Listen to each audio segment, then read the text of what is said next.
اعوذ باللہ من الشیطان الرجیم بسم اللہ الرحمن الرحیم السلام علیکم ورحمۃ اللہ وبرکاتہ۔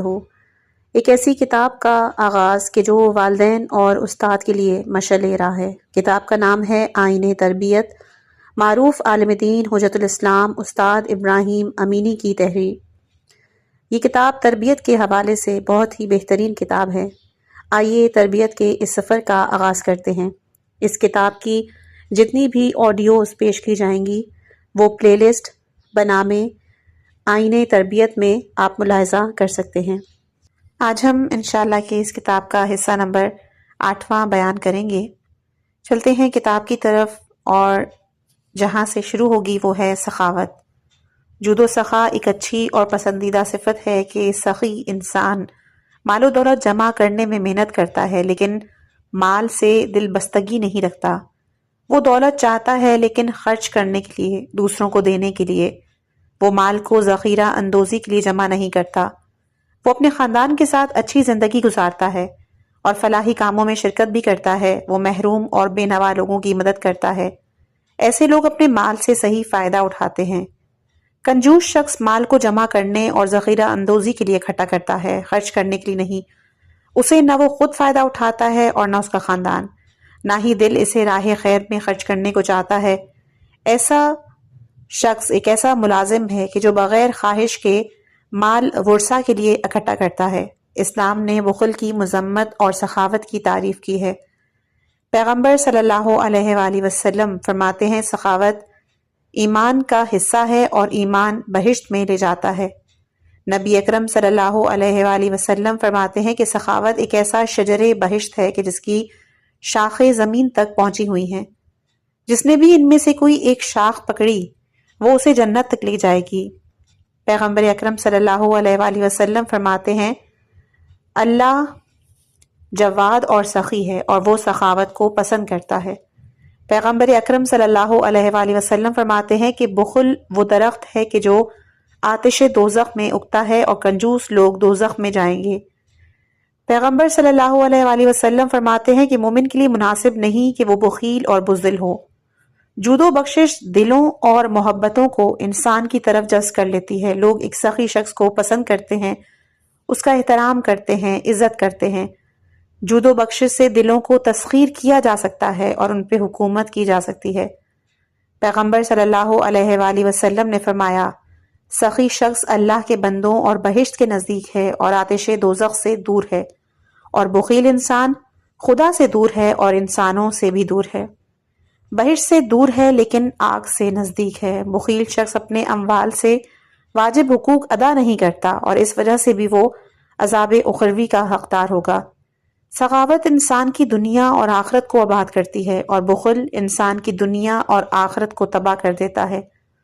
جود و سخا کی بنیاد دیگر تمام اچھی صفات کی طرح سے فطری ہے، لیکن اسے پروان چڑھانا بہت حد تک ماں باپ کے اختیار میں ہے۔ یہ درست ہے کہ ہر بچہ ایک خاص مزاج رکھتا ہے۔ بعض مزاج جود و عطا کے لیے زیادہ تیار ہوتے ہیں اور بعض بخل اور کنجوسی کے لیے زیادہ تیار ہوتے ہیں، لیکن بہرحال ماں باپ کی تربیت بلا شک بہت اہم اثرات مرتب کرتی ہے۔ ماں باپ اگر با تدبیر اور دانا ہوں تو وہ بخل کے اسباب اور عوامل کو روک سکتے ہیں اور بچوں کی طبیعت میں جود و سخا کی پرورش کر سکتے ہیں۔ اور جو چیز ان میں سے زیادہ اثر رکھتی ہے وہ ماں باپ کا کردار ہے۔ ماں باپ بچے کے لیے نمونہ عمل اور سر مشق ہیں۔ اگر ماں باپ سخی ہوں، خود خرچ کرنے والے ہوں، نیک کاموں میں شرکت کرنے والے ہوں تو ان کے بچے بھی ماں باپ کا کردار دیکھیں گے اور ان کی تقلید کریں گے۔ رفتہ رفتہ ان کے اندر بھی اس کی عادت پڑ جائے گی، اور اس کے برعکس اگر والدین بخیل اور کنجوس ہوں تو ان کے بچے بھی زیادہ تر انہی کا نمونہ اپنائیں گے اور کنجوسی کے عادی بن جائیں گے۔ اخلاق کو پروان چڑھانے میں عادت بہت اہم کردار ادا کرتی ہے۔ حضرت علی علیہ السلام نے فرمایا، اپنے نفس کو بخشش کا عادی بناؤ اور ہر خلق میں سے بہتر کا انتخاب کرو، کیونکہ خوبی عادت کی شکل اختیار کر لیتی ہے۔ حضرت علی علیہ السلام نے فرمایا کہ سخاوت اچھی عادتوں میں سے ہے۔ حضرت صادق علیہ السلام نے فرمایا، انسان کی گنہگاری کے لیے یہی کافی ہے کہ وہ اپنے خاندان کے لیے کچھ خرچ نہ کرے اور اسے محروم رکھے۔ ماں باپ بچے میں سخاوت اور بخشش کے جذبے کو فروغ دینے کے لیے مندرجہ ذیل طریقوں سے استفادہ کر سکتے ہیں۔ پہلا، بچوں سے کہیں کہ جو چیز ان کی ہے ان میں سے کچھ ماں باپ کو یا بہن بھائی کو دے دیں، اور جب ایسا کریں تو ان کی تعریف اور ستائش کریں، شکریہ ادا کریں تاکہ آہستہ آہستہ انہیں سخاوت کی عادت پڑے۔ البتہ اس امر کی طرف توجہ رکھیں کہ ممکن ہے شروع میں یہ عمل بچوں کے لیے مشکل ہو، لہٰذا یہ عمل کبھی کبھی اور کم مقدار میں ہونا چاہیے اور اس میں کہیں الٹ نتیجہ ہی نہ نکل آئے اور بچے سرکشی ہی نہ کرنے لگیں۔ کبھی کبھی بچوں سے کہیں کہ وہ اجازت دیں کہ ان کے کھلونوں سے دوسرے بچے کھیلیں، اس طرح انہیں نصیحت کریں کہ ان کے پاس جو کھانے کی چیزیں ہیں وہ اپنے دوستوں اور ہم جولیوں کو دیں اور ان پر اس امر پر ان کی شاباش بھی دیں۔ کبھی کبھی انہیں نصیحت کریں کہ وہ اپنی جیب خرچ میں سے کچھ غریب لوگوں کو دیں یا کسی کار خیر میں صرف کریں، اور اگر یہ کام ایک دائمی شکل اختیار کرے تو اس کا اثر بہتر ہوگا۔ اپنے بچوں سے کہیں کہ وہ اپنے دوستوں کی گھر پہ دعوت کریں اور پھر ان کی خاطر تواضع کریں۔ اسی طرح آپ ہر روز کچھ پیسے بچے کو دے سکتے ہیں، وہ کسی غریب کو دے یا کار خیر میں صرف کرے۔ غریب لوگوں کی مشکلات اور ان کی زندگی کی دشواریوں کو بچوں سے بیان کریں، ممکن ہو تو انہیں اپنے ہمراہ ہسپتال، یتیم خانوں، غریب مسکین لوگوں کے گھروں میں لے جائیں اور ان کی موجودگی میں ضرورت مندوں کی مدد کریں۔ اس طریقے سے آپ بچوں کے احساسات کو تحریک کر سکتے ہیں اور ان کی طبیعت میں سخاوت کا جذبہ پیدا کر سکتے ہیں تاکہ آہستہ آہستہ وہ قوی ہو جائے اور ایک عادت اور اخلاق کی شکل اختیار کرے۔ البتہ ہم اس بات کے مدعی نہیں ہیں کہ اس طرح کے کام سب بچوں پر 100% کامیاب اثر ڈالیں گے اور سب کے اندر جود و سخا کا جذبہ پیدا کریں گے۔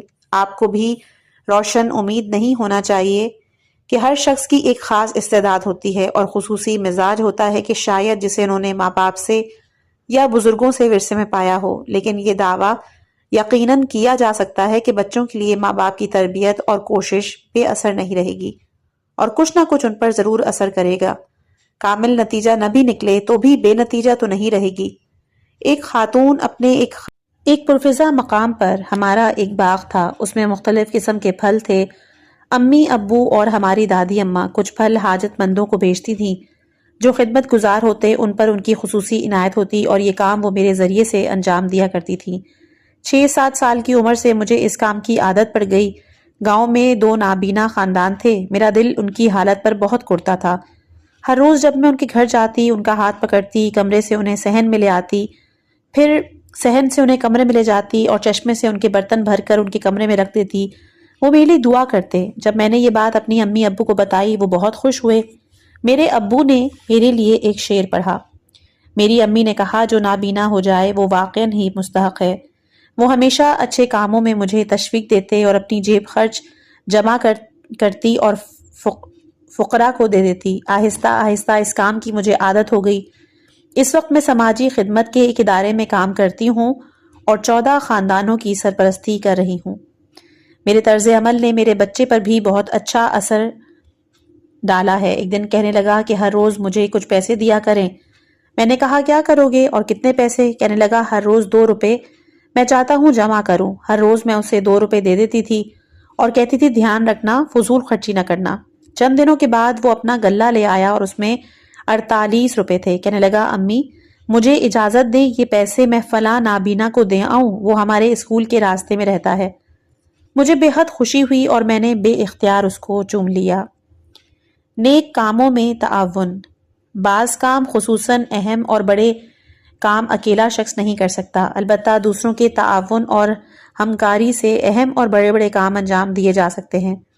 اگر انسان اکیلا اور تنہا ہی کام کرنا چاہے تو بہت سے اہم اور نہایت مفید کام کرنے سے محروم رہ جائے گا اور وہ کام پڑے رہ جائیں گے۔ ایسا بہت کم ہوتا ہے کہ کوئی شخص تنہا ہی سماجی بھلائی کا کوئی ادارہ بنا سکے، مثلاً ہسپتال، شفا خانہ، اسکول، مسجد، یتیم خانہ، لائبریری اور تربیت گاہ وغیرہ، بلکہ بیشتر اوقات اکیلا شخص کسی ایسے ادارے کا نظام بھی نہیں چلا سکتا۔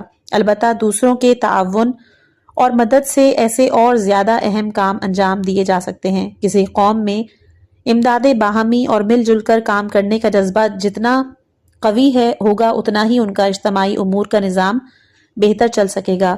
اس اعتبار سے دین اسلام ایک کامل اجتماعی نظام ہے کہ جو لوگوں کو باہمی طور دوسرے سے تعاون کی دعوت دیتا ہے۔ خداوند متعال قرآن میں سورہ مائدہ آیت نمبر 4 میں فرماتا ہے، ایک دوسرے سے بھلائی اور پرہیزگاری کے کاموں میں تعاون کریں اور گناہ اور سرکشی کے کاموں میں تعاون نہ کریں۔ حضرت علی علیہ السلام نے فرمایا، حق کے قیام کے لیے تعاون کرنا امانت اور دیانت ہے۔ تعاون اور ہمکاری کا جذبہ بچپن سے ہی پیدا ہونا چاہیے۔ خوش قسمتی سے انسان فطری طور پر معاشرتی مزاج رکھتا ہے، لیکن اس سے صحیح طریقے سے استفادہ کرنا چاہیے۔ جو ماں باپ اپنے بچوں کی تربیت کے خواہش مند ہیں، وہ مختلف طریقوں سے بچوں کے اندر سے یہاں تک کہ مناسب کھیلوں سے تعاون اور ہمکاری کا جذبہ پیدا کر سکتے ہیں، ان کی توجہ امور خیر کی طرف جذب کر سکتے ہیں اور اسی خداداد فطرت کو پروان چڑھا سکتے ہیں۔ مثلاً بچوں کے لیے مناسب کھلونے خرید کر ان کو باہم مل جل کر ایک اسپتال یا اسکول یا پل بنانے کی دعوت دیں۔ بچوں کے لیے وہ ایک مشترکہ غلہ بنا سکتے ہیں اور ان سے کہہ سکتے ہیں کہ اپنے جیب خرچ میں سے کچھ پیسے غلے میں ڈالیں، کچھ عرصے بعد نکالیں اور ماں باپ کی نگرانی میں امور خیر میں صرف کریں۔ یہ بھی ہو سکتا ہے کہ وہ پیسوں سے پھل یا مٹھائی خریدیں اور ماں باپ سے مل کر یا تنہا بیماروں کی عیادت کے لیے جائیں۔ وہ غریب لوگوں کی مدد بھی کر سکتے ہیں۔ ماں باپ انہیں کچھ پیسے دے سکتے ہیں تاکہ وہ طے شدہ طریقے سے یا کبھی کبھی کسی امور خیر کے ادارے کو دیں یا کسی عمومی کتاب خانے کے لیے کتاب خریدیں۔ بچوں کو یہ تجویز بھی دی جا سکتی ہے کہ وہ خود سے ایک کمیٹی بنائیں اور اس کی میٹنگ کریں اور کسی اچھے کام کے لیے کوشش کریں، اور اس سلسلے میں ان کی مدد کی جا سکتی ہے۔ اگر ماں باپ سماجی خدمت کے کسی ادارے میں شرکت کرتے ہوں تو اپنے بچوں کو بھی ان میں شریک کر سکتے ہیں اور کچھ رقم ان کے حوالے کر سکتے ہیں کہ وہ خود سے اس ادارے کو دیں اور اس کے باقاعدہ ممبر بن جائیں۔ انسان، دوستی اور بچے سب لوگ اللہ کے بندے ہیں۔ سب کا ماں باپ ایک ہے اور دراصل ہر انسان ایک خاندان کا فرد ہے۔ اللہ تعالیٰ نے انہیں پیدا کیا، انہیں پسند کرتا ہے، ہر کسی کو روزی دیتا ہے، ان کی ضروریات کو اللہ نے پیدا کیا ہے، پھر انہیں ان کی اختیار میں دیا ہے، عقل اور طاقت دی ہے تاکہ اللہ کی نعمات سے استفادہ کریں۔ اللہ نے ان کی روح کو کمال تک پہنچانے اور ان کی اخروی سعادت کی طرف بھی توجہ فرمائی ہے۔ ان کی ہدایت کا سامان بھی فراہم کیا ہے۔ ان کی ہدایت اور رہنمائی کے لیے انبیاء کو بھیجا ہے، اماموں اور دینی رہبروں کو مامور کیا ہے تاکہ وہ انسانوں کی سعادت اور انہیں کمال تک پہنچانے کی کوشش کریں۔ یہ سب اس لیے ہے کہ اللہ اپنے بندوں سے محبت کرتا ہے، سب کی بھلائی اور سعادت کا آرزو مند ہے۔ اس نے سب انسانوں سے چاہا ہے کہ وہ ایک دوسرے کے ہمدرد، مہربان، خیر خواہ ہوں اور ایک دوسرے کے لیے سود بند بنے، ایک دوسرے کے ساتھ نیکی کریں، ایک دوسرے کی ضروریات پوری کریں، مشکلوں اور مصیبتوں میں ایک دوسرے کی فریاد کو پہنچیں، انسانوں سے خدمت گزار بنیں، سب کے فائدے کو ملحوظ خاطر رکھیں۔ انسان کے خدمت گزار اور خیر خواہ اللہ کے خاص بندے ہوتے ہیں، بلند مرتبے کے حامل ہوتے ہیں۔ ان لوگوں کے لیے بہت زیادہ جزا مقرر کی گئی ہے۔ دین اسلام کہ جو ایک مقدس اجتماعی نظام ہے، اس نے اس بارے میں توجہ دی ہے اور ان امور کو سب کی ذمہ داری قرار دیا ہے۔ پیغمبر اسلام صلی اللہ علیہ وآلہ وسلم نے فرمایا، سب بندے اللہ کا رزق کھاتے ہیں، پس انسانوں میں سے اللہ کے نزدیک محبوب ترین وہ ہے کہ جو انسانوں کو فائدہ پہنچائے یا کسی خاندان کو خوش کرے۔ امام صادق علیہ السلام نے فرمایا، خدا فرماتا ہے کہ لوگ میرا رزق کھاتے ہیں اور بندوں میں سے میرے نزدیک محبوب ترین وہ ہے کہ جو میرے بندوں کے لیے زیادہ ہمدرد ہو اور ان کی ضروریات کو پورا کرنے کے لیے زیادہ کوشش کرے۔ رسول خدا سے پوچھا گیا کہ لوگوں میں سے اللہ کے نزدیک محبوب ترین کون ہے؟ آپ نے کہا، وہ کہ جو لوگوں کے لیے سب سے زیادہ فائدہ رسا ہو۔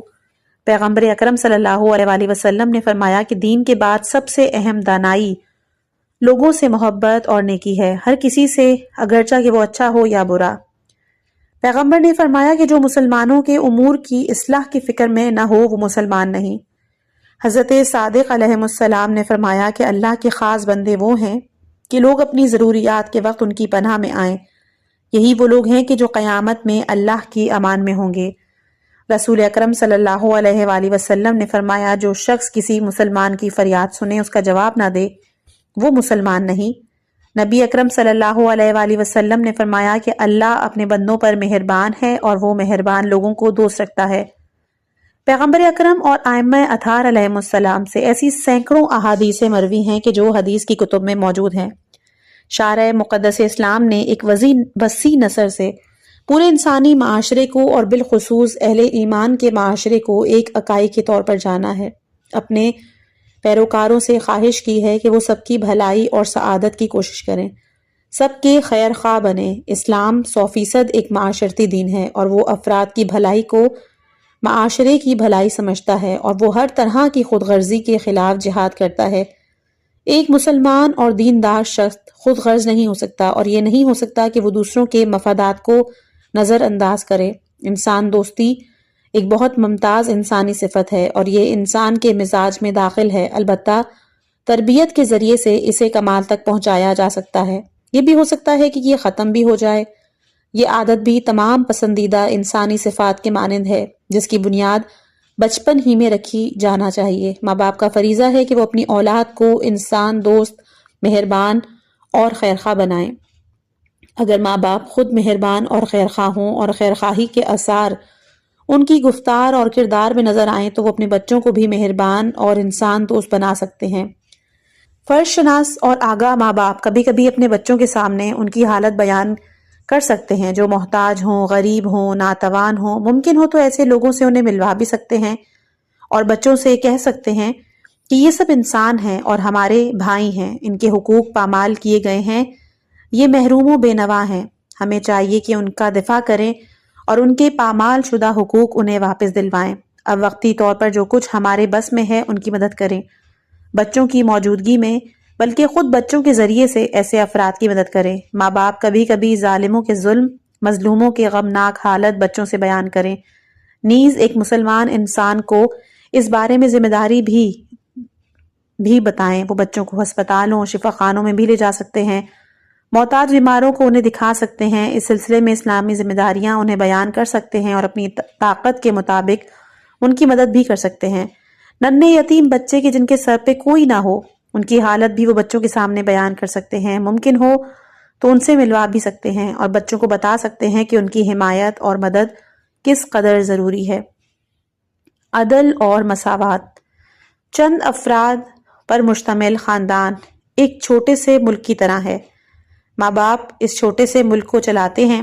جیسے ایک ملک کا اچھا نظام عدل و مساوات کے بغیر ممکن نہیں، ایک گھر کے نظام کے لیے بھی عدل اور مساوات ضروری ہے۔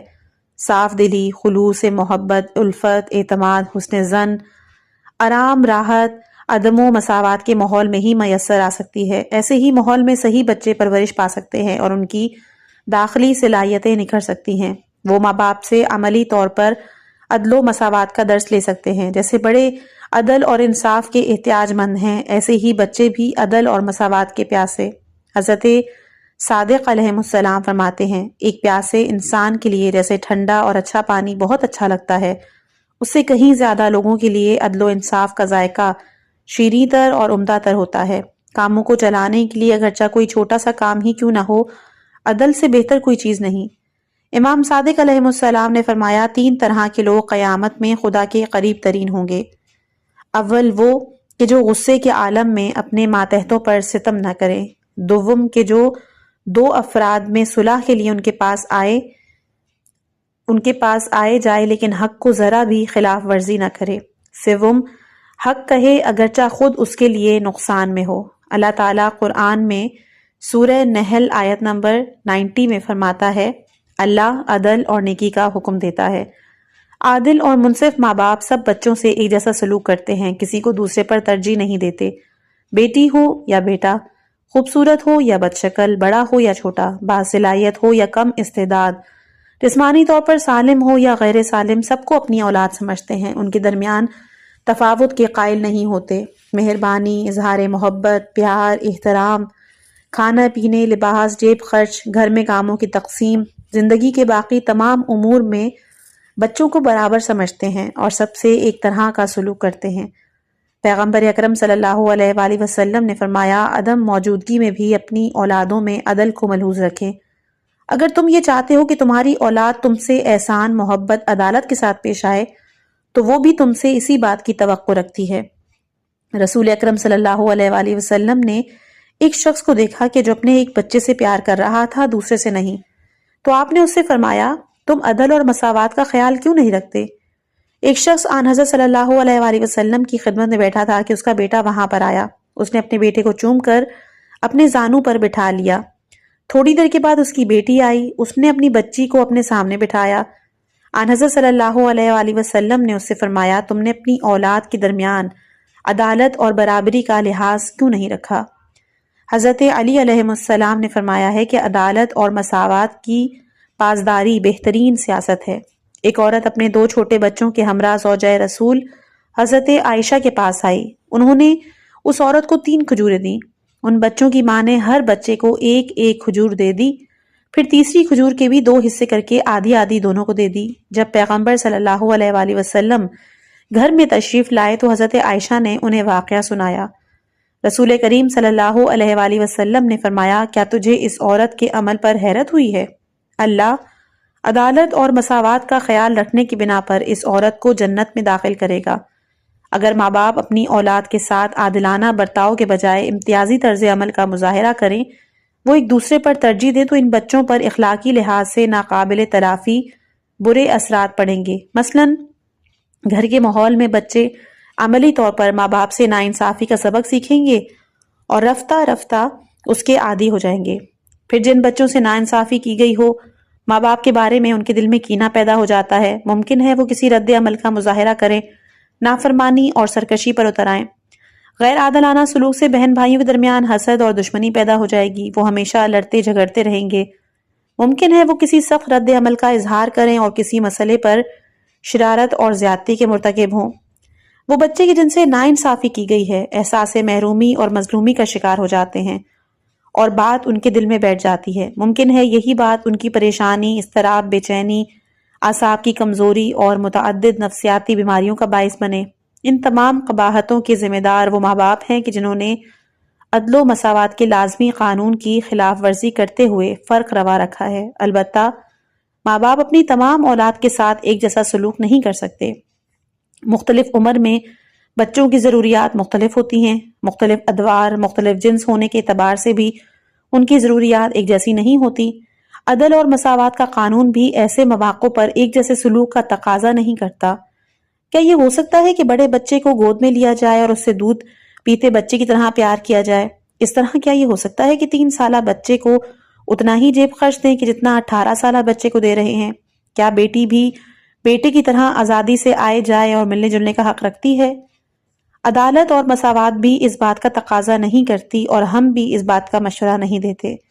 بہرحال ماں باپ کو چاہیے کہ وہ پوری طرح سے عقل اور تدبیر کے ساتھ ایسے سلوک کا انتخاب کریں کہ جس سے ان کے بچے ناانصافی کا احساس نہ کریں۔ یہ بات حسد کی بحث میں بیان کی گئی ہے، اس حصے کی طرف رجوع کیا جا سکتا ہے۔ ایک صاحب اپنی یادداشت میں لکھتے ہیں کہ بچپن کی یہ یاد تو بہت ہی تلخ ہے کہ جسے میں فراموش نہیں کر سکتا۔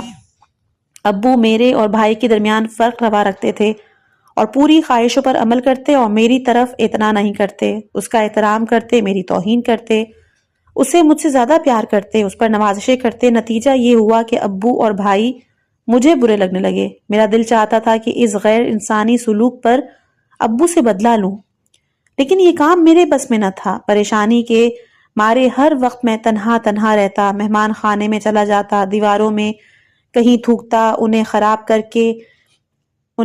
کر کے رہتا، شیشے توڑ دیتا، اور کیا کرتا؟ کچھ اور کر نہیں سکتا تھا۔ لیکن ابو کو اس بات کا خیال بھی نہ تھا اور انہیں ہرگز پتہ بھی نہ تھا کہ میں یہ نقصان ان کو پہنچا رہا ہوں۔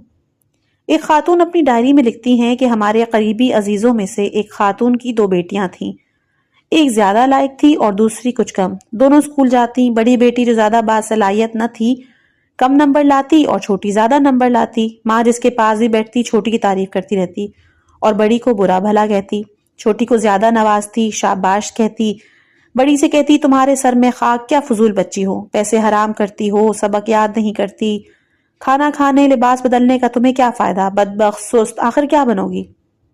وہی بڑی بیٹی اب شادی شدہ ہے، اس کے چند بچے ہیں، وہ ایک معمول کی خاتون نہیں ہے، بیمار سی لگتی ہے، احساس کمتری کا شکار، چپ چپ ڈری ڈری، کسی دعوت میں ہو تو کونے میں جا بیٹھتی ہے، بات نہیں کرتی۔ جب میں اسے کہتی ہوں کہ تم بھی کچھ کہو، آہ بھرتی ہے، کہتی ہے کیا کہوں؟ اس کی شادی سے پہلے کی بات ہے کہ میں ایک مرتبہ اسے اعصاب کے ڈاکٹر کے پاس لے گئی۔ ڈاکٹر نے علاج کر کے اس سے گفتگو کے بعد کہا کہ یہ صاحبہ مریض نہیں ہے بلکہ اس کے ماں باپ مریض ہیں جنہوں نے اس بے گناہ بیٹی کو ان دنوں تک پہنچایا ہے۔ ایک دن ڈاکٹر نے اسے پوچھا کہ کھانا پکا لیتی ہو؟ رونے لگی۔ اس نے کہا پکا لیتی ہوں، لیکن بچہ بھی ایک انسان ہوتا ہے اور ہر انسان کو اپنے آپ سے محبت ہوتی ہے۔ اس کی خواہش ہوتی ہے کہ دوسرے اس کی قدر جانیں، اس کا احترام کریں۔ دوسرے جب اس کا احترام کرتے ہیں تو وہ اسے اپنی بڑائی سمجھتا ہے، اسے ایک طرح کی قدردانی سمجھتا ہے۔ جن ماں باپ کو اپنی اولاد سے محبت ہے انہیں چاہیے کہ ہمیشہ ان کا احترام ملحوظ رکھیں اور ان کے وجود کو اہمیت دیں۔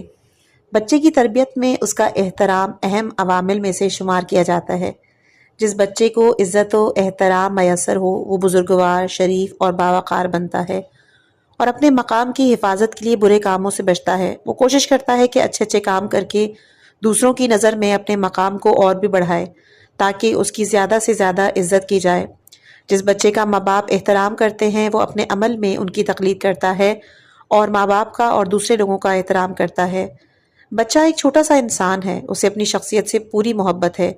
توہین اور تحقیر سے آزردہ خاطر ہو جاتا ہے۔ ماں باپ جس بچے کی توہین اور تحقیر کرتے ہیں اس کے دل میں ان کے بارے میں کینہ پیدا ہو جاتا ہے اور جلد یا بدیر وہ سرکش اور نافرمان بن جاتا ہے اور ان سے انتقام لیتا ہے۔ نادان ماں باپ کی بدقسمتی سے جن کی تعداد کم نہیں سمجھتے ہیں کہ بچوں کا احترام ان کی تربیت کی منافی ہے۔ ماں باپ کی شایان شان نہیں ہے، کہتے ہیں کہ اگر ہم نے بچے کا احترام کیا تو وہ بگڑ جائے گا اور پھر ہمارا احترام نہیں کرے گا۔ وہ بچوں سے بے اعتنائی اور ان کی بے احترامی کو ان کی تربیت کا ذریعہ شمار کرتے ہیں۔ اس طرح وہ ان کی شخصیت کو کچل دیتے ہیں اور ان کے دل میں احساس کمتری پیدا کر دیتے ہیں، جبکہ یہ روش تربیت کے حوالے سے بہت بڑا اشتباہ ہے۔ اگر ماں باپ بچے کا احترام کریں تو اس سے نہ صرف یہ کہ ان کا مقام بچے کی نظر میں کم نہیں ہوگا بلکہ اس طرح سے اس کے اندر بھی بزرگواری اور وقار کی روح پروان چڑھے گی۔ بچہ اسی بچپن سے سمجھنے لگتا ہے کہ ماں باپ اسے ایک انسان سمجھتے ہیں اور اس کی اہمیت کے قائل ہیں۔ اس طرح سے جو کام معاشرے میں اچھے نہیں سمجھے جاتے وہ ان سے بچتا ہے اور وہ اچھے کام کرتا ہے تاکہ اپنے مقام کو محفوظ رکھے۔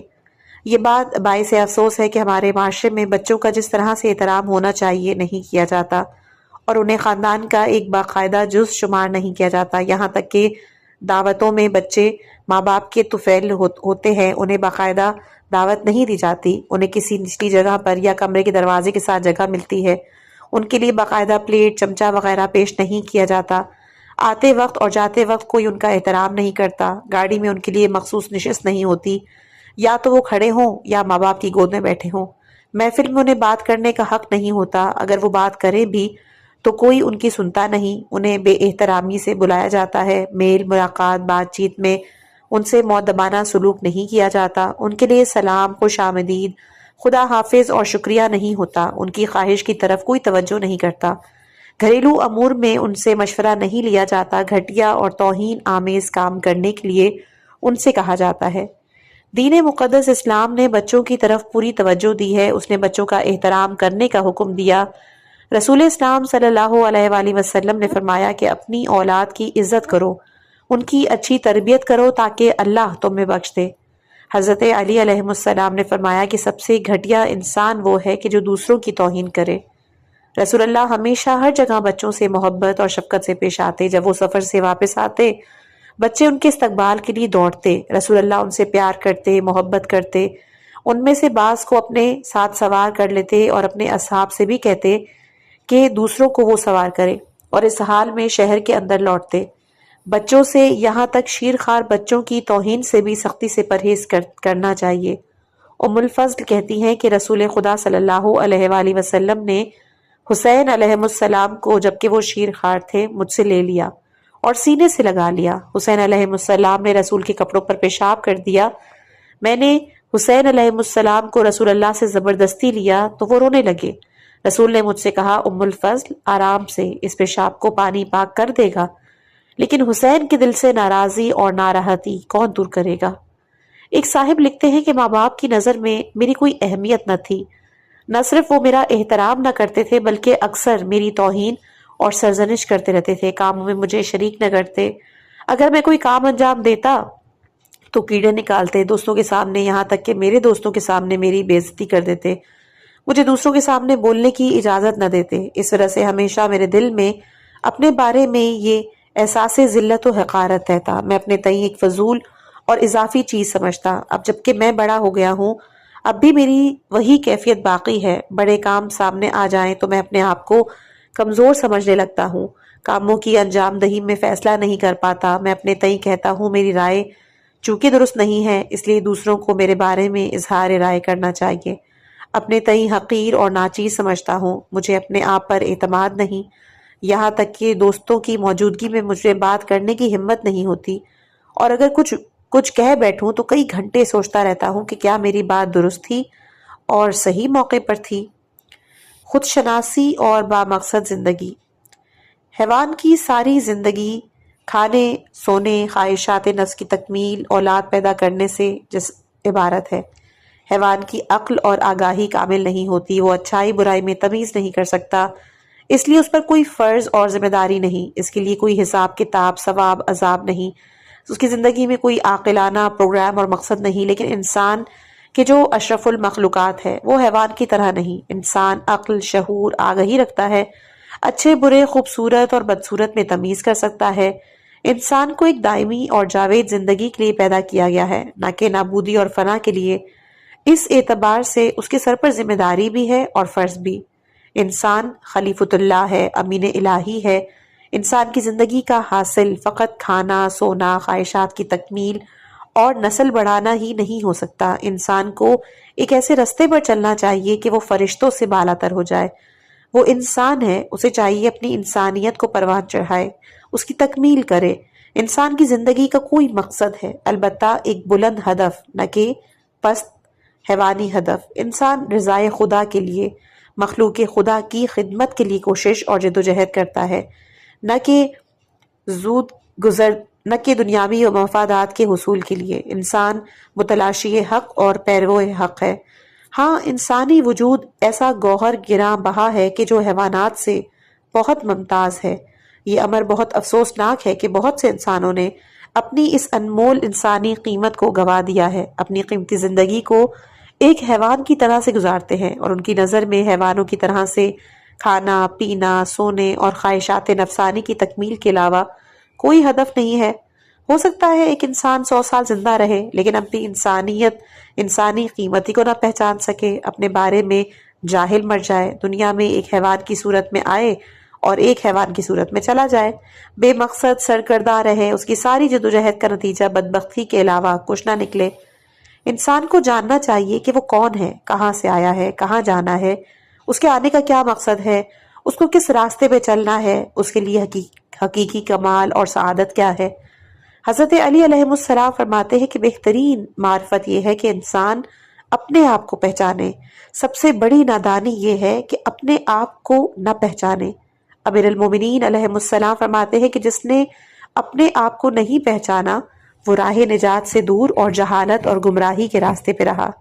حضرت علی علیہ السلام فرماتے ہیں کہ خدا کے نزدیک انسانوں میں سے ناپسندیدہ ترین شخص وہ ہے کہ جس کا زندگی میں مقصد شکم سیری اور خواہشات نفسانی کی تکمیل کے علاوہ کچھ نہ ہو۔ حضرت علی علیہ السلام فرماتے ہیں کہ جس نے اخروی سعادت کو اپنا مقصد بنا دیا وہ بلند ترین خوبیوں کو پالے گا۔ ماں باپ کو چاہیے کہ خود شناسی اور بامقصدیت کا درس بچے کو دیں، وہ تدریجاً اپنی اولاد کی تعمیر کر سکتے ہیں، انہیں بامقصد اور خود شناس بنا سکتے ہیں، آہستہ آہستہ اپنی اولاد کو انسانیت کا بلند مقصد سمجھا سکتے ہیں، ان کے سامنے زندگی کا مقصد واضح کر سکتے ہیں۔ بچے کو ماں باپ کے ذریعے رفتہ رفتہ یہ سمجھنا چاہیے وہ کون ہے، کیا تھا، کہاں سے آیا، زندگی کا مقصد کیا ہے، آخرکار اسے کہاں جانا ہے، اس دنیا میں اس کی ذمہ داری اور فریضہ کیا ہے، اسے کس پروگرام اور ہدف کے تحت زندگی گزارنی چاہیے، اس کی خوش نصیبی اور بد نصیبی کس میں ہے۔ اگر ماں باپ خود شناس ہوں، ان کی اپنی زندگی بامقصد ہو، وہ اپنی ذمہ داریوں سے آگاہ ہوں تو وہ خود شناس اور بامقصد انسان پروان چڑھا سکتے ہیں۔ گھر کی آمدنی اور خرچ۔ کسی گھر کے انتظامی امور میں سے اہم ترین اس کا معاشی پہلو ہے اور گھر کی آمدن اور خرچ کا حساب ہے، اور باسمجھ خاندان آمد اور خرچ کے حساب کو پیش نظر رکھتے ہیں اور آمدنی کے مطابق خرچ کرتے ہیں۔ ہر خاندان کو جاننا چاہیے کہ پیسہ کس راستے پر خرچ کرے۔ سمجھدار خاندان قرض سے ہمیشہ بچنے کی کوشش کرتے ہیں اور پریشانیوں میں گرفتار نہیں ہوتے اور زندگی آرام سے اور درد سر کے بغیر گزارتے ہیں۔ ان کے اقتصادی حالات خراب بھی ہوں تو تدریجاً انہیں بہتر بناتے ہیں، زندگی کو فقر اور بے سر و سامانی سے نکال لیتے ہیں۔ اس کے برعکس جس خاندان کا معاشی اعتبار سے، آمد و خرچ کے اعتبار سے نظام ہی درست نہ ہو، ان کے افراد بغیر کسی حساب کتاب کے خرچ کرتے ہیں، تو پھر ایسا خاندان عموماً دوسروں کا مقروض اور مرہون رہتا ہے۔ اپنے اخراجات پورے کرنے کے لیے ایسا خاندان ناچار سودی قرض لیتا ہے یا قرض پر مہنگی چیزیں خریدتا ہے، یعنی دوسروں کے لیے زحمت اٹھاتا ہے۔ ایسے خاندان کی زندگی زیادہ تر خوش نہیں گزرتی۔ یہ بھی ہو سکتا ہے کہ زندگی کی ابتدائی ضروریات سے محروم رہے اور ان کی زندگی کی حالت مناسب نہ ہو، اگرچہ کہ اس کی آمدنی اچھی ہی کیوں نہ ہو، لیکن چونکہ ان کے گھر میں کوئی عقل اور تدبیر نہیں ہوتی، ایسے گھر کے لوگ ہوس اور بلند پروازی کا شکار ہوتے ہیں، لہٰذا زیادہ تر گرفتار بلا ہی رہتے ہیں۔ کسی خاندان کی خوشحالی اور آسائش صرف کما کر لانے پر منحصر نہیں ہے، بلکہ اس سے بھی اہم عقل اور تدبیر اور کسی منظم معاشی پروگرام کے مطابق اس کو خرچ کرنا ہے۔ امام صادق علیہ السلام فرماتے ہیں کہ جب اللہ کسی خاندان کے لیے بھلائی اور سعادت چاہتا ہے تو انہیں زندگی میں تدبیر اور سلیقہ عطا کر دیتا ہے۔ امام صادق علیہ السلام فرماتے ہیں تمام کمالات 3 چیزوں میں جمع ہیں، ان میں سے ایک زندگی میں فہم اور تدبیر سے اور معاشی امور میں عقل سے کام لینا۔ حضرت صادق علیہ السلام فرماتے ہیں کہ فضول خرچی غربت اور ناداری کا باعث بنتی ہے، زندگی میں اعتدال اور میانہ روی بے نیازی کا باعث بنتی ہے۔ حضرت علی علیہ السلام نے فرمایا کہ اعتدال سے آدھی ضروریات پوری کی جا سکتی ہیں۔ امیر المومنین علیہ السلام فرماتے ہیں فضول خرچ کی 3 نشانیاں ہیں۔ جو چیز اس کے پاس نہیں ہوتی وہ کھاتا ہے، جس چیز کے لیے اس کے پاس پیسے نہیں ہوتے وہ خریدتا ہے، اور جس لباس کی قیمت ادا نہیں کر سکتا اسے پہنتا ہے۔ گھر کے مالی امور کو منظم کرنے کے لیے ضروری ہے کہ سب سے پہلے میاں بیوی کے درمیان ہم آہنگی پائی جائے۔ اگر میاں یا بیوی گھر کی آمدنی کو مد نظر نہ رکھیں، بغیر کسی حساب کتاب کے خرچ کریں، تو ان کے گھر کا کام نہیں چل سکتا۔ دوسرے درجے پر بچوں میں بھی باہمی تعاون اور ہم آہنگی کی ضرورت ہوتی ہے۔ گھر کے بچے بھی اگر آمدنی کو پیش نظر نہ رکھیں اور بغیر کسی حساب کتاب کے خرچ کریں تو بھی خاندان مشکلات اور مصائب کا شکار ہو جائے گا۔ ماں باپ کو چاہیے کہ مالی امور میں اپنے بچوں کے ساتھ ہم فکری پیدا کریں، انہیں گھر کی آمدنی اور خرچ سے آگاہ کریں۔ بچوں کو تدریجاً یہ بات سمجھنا چاہیے کہ پیسے آسانی اور ایسے ہی ہاتھ نہیں آ جاتے، بلکہ محنت صرف ہوتی ہے۔ انہیں جاننا چاہیے کہ باپ زحمت اٹھاتا ہے، ہر روز کام پہ جاتا ہے تاکہ پیسے کما کے لائے، گھر کے اخراجات پورے کرے، اور اگر ماں بھی کہیں کام پر ملازمت کرتی ہو تو یہ بات بھی بچوں کو سمجھانا چاہیے۔ اگر ماں خانے دار ہو تو بچوں کو یہ بھی جاننا چاہیے کہ گھر کا نظام آسانی سے نہیں چلتا، بلکہ اس کی ماں شب و روز محنت کرتی ہے۔ چاہیے کہ بچہ آہستہ آہستہ ماں باپ کے کام اور گھر کی آمدنی کی مقدار کو جانے۔ انہیں یہ سمجھنا چاہیے کہ ماں باپ کی آمدنی ہی سے گھر کے سارے اخراجات پورے ہوتے ہیں، اس کے علاوہ ان کے لیے کوئی اور راستہ نہیں۔ انہیں یہ سمجھنا چاہیے کہ گھر کے تمام اخراجات کو ان پیسوں کے اندر پورا ہونا ہے۔ سارے اخراجات ایک ہی سطح کے نہیں ہوتے، بلکہ بعض اخراجات کو ترجیح دینا پڑتی ہے، مثلا مکان کا خرچ یا مکان کا کرایہ، پانی، بجلی کا بل، روٹی، کپڑے کے پیسے، گھر میں روزمرہ کی ضروریات کا سامان، ڈاکٹر کی فیس، دیگر ضروریات پر مقدم ہیں۔ پہلے مرحلے میں زندگی کی ضروریات پوری کرنا چاہیے، باقی چیزیں بعد میں آتی ہیں۔ باقی چیزیں بھی ایک سطح کی نہیں ہوتی۔ بچوں کو یہ بات سمجھنی چاہیے اور ماں باپ کے ساتھ تعاون کرنا چاہیے۔ بچوں کو ابتدائی زندگی ہی سے اس امر کا عادی بنایا جانا چاہیے کہ ان کی خواہشات اور توقعات کو گھر کی آمدنی سے ہم آہنگ ہونا چاہیے۔ انہیں بیجا خواہشات اور بڑھ چڑھ کر خرچ کرنے سے بچنا چاہیے۔ انہیں چاہیے کہ اپنے آپ کو گھر کا ایک باقاعدہ فرد سمجھیں، گھر کا خرچ چلانے میں اپنے آپ کو شریک سمجھیں۔ وہ یہ نہ سمجھنے لگ جائیں کہ ہم کوئی بلند مرتبہ لوگ ہیں، ماں باپ کی ذمہ داری ہے ہمارے خرچے پورے کریں۔ بچوں کو صرف اپنی خواہشات کو پیش نظر رکھ کر گھر کی باقی ضروریات کو نظر انداز نہیں کر دینا چاہیے۔ بچے کو اوائل عمر ہی سے اپنی خواہشات سے چشم پوشی کر کے گھر کی ضروریات کو ترجیح دینے کی عادت پڑنی چاہیے۔ انہی بچوں نے آئندہ بڑے ہو کر نظام چلانا ہے، لہٰذا انہیں ابھی سے فضول خرچ نہیں ہونا چاہیے۔ گھر کی مالی حالت خوب اچھی ہی کیوں نہ ہو، پھر بھی ماں باپ کو نہیں چاہیے کہ وہ بچوں کو اجازت دیں کہ وہ بے حد و حساب خرچ کرتے رہے۔ انہیں چاہیے کہ بچوں کو سمجھائیں کہ سب لوگ ایک خاندان کے فرد ہیں، اور امیروں کو چاہیے کہ غریبوں کی مدد کریں۔ اگر کوئی کم آمدنی والا خاندان ہے، مشکل سے روزانہ کے اخراجات پورے ہوتے ہیں، تو چاہیے کہ اپنی روزانہ کی آمد کے مطابق اخراجات کرے۔ البتہ انہیں نہیں چاہیے کہ اپنی مشکلات کی شکایت اپنے بچوں سے کریں، بلکہ انہیں صبر و استقامت کا درس دیں، انہیں آئندہ زندگی کو بہتر کرنے کے لیے آمادہ کریں۔ جب بچے میں کام کرنے کی صلاحیت پیدا ہو جائے تو اسے کام کرنے پر ابھارے۔ بچے سے کہا جا سکتا ہے کہ اگر تم بھی کام کرو گے تو اس سے آمدنی ہوگی اور پھر ہمارے گھر کے حالات بھی بہتر ہوں گے۔ بچے کو یہ عادت ڈالیں کہ وہ اپنی آمدنی کا کچھ حصہ گھر میں دے، کیونکہ وہ اس خاندان کے ساتھ مل کر رہتا ہے۔ بچے قانون کا احترام۔ لوگ قانون کے بغیر زندگی نہیں گزار سکتے۔ معاشرے کے نظام کو چلانے کے لیے، برائیوں کو روکنے کے لیے، لوگوں کی جان و مال کی حفاظت کے لیے، عوام کے آرام و آسائش کے لیے قانون ضروری ہے۔ جن ملکوں میں قانون بنانے والے افراد اور عوام کے اچھے باہمی روابط ہوتے ہیں، جہاں لوگوں کے لیے قانون بنائے گئے ہیں، وہاں لوگ قانون کا احترام بھی کرتے ہیں۔ قانون کے احترام سے ہی ملک میں امن و امان اور عوام کی زندگی کے لیے آرام اور راحت وجود میں آتا ہے۔ لیکن جن ملکوں میں قانون بنانے والے لوگ حکومتوں کے مفادات کے لیے قانون بناتے ہیں، عوام کے حقیقی مفادات ان کی نظر میں نہیں ہوتے، وہاں عوام کی نظر میں قانون کا بھی کوئی احترام نہیں ہوتا اور ملک بھی امن اور چین سے محروم رہتا ہے۔ بدقسمتی سے پہلے ہمارے ملک کی بھی یہی حالت تھی۔ بیشتر قوانین اسلامی اور عوامی نہ تھے، بلکہ حکومتوں کی خواہش اور مغرب اور مشرق کی سامراجی طاقتوں اور ان کے چیلوں کے فائدے میں قانون بنتے تھے۔ یہ آپ اپنے ذہن میں رکھیے گا۔ میں یہاں پہ کتاب سٹاپ کر رہی ہوں۔ یہ ذہن میں رکھیے گا کہ دراصل یہ کتاب ایران کے رائٹر نے لکھی ہے، تو وہ ادھر کی بات کر رہے ہیں۔ تو آگے وہ بیان کرتے ہیں کہ مزدور، محنت کش اور محروم افراد کے حقیقی مفادات کی طرف کوئی توجہ نہ تھی۔ ان کی کوشش ہوتی تھی روب دبدبے سے، مکر و فریب سے عوام دشمن قوانین ہی کو عوام پر نافذ کریں۔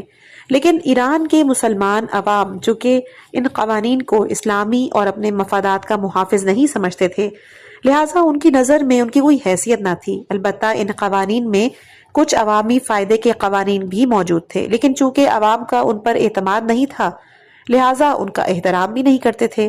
البتہ جائز، صحیح اور سود مند قانون کا احترام ضروری ہے، اور ماں باپ کی ذمہ داری ہے کہ یہ بات اپنی اولاد کو سمجھائیں کہ جب بچہ اپنے ماں باپ کو دیکھتا ہے کہ وہ سڑک پار کرتے ہوئے سڑک پار کرنے کی معینہ جگہ یعنی زیبرا کراسنگ ہی سے سڑک پار کرتے ہیں، تو اس میں بھی اس کی عادت پڑ جاتی ہے اور وہ پھر اس کی خلاف ورزی کو اچھا نہیں سمجھتا۔ خصوصاً ماں باپ کو چاہیے بچوں کو سمجھائیں سڑک کو استعمال کرنا ڈرائیوروں کا حق ہے اور زیبرا کراسنگ پیدل چلنے والوں کا۔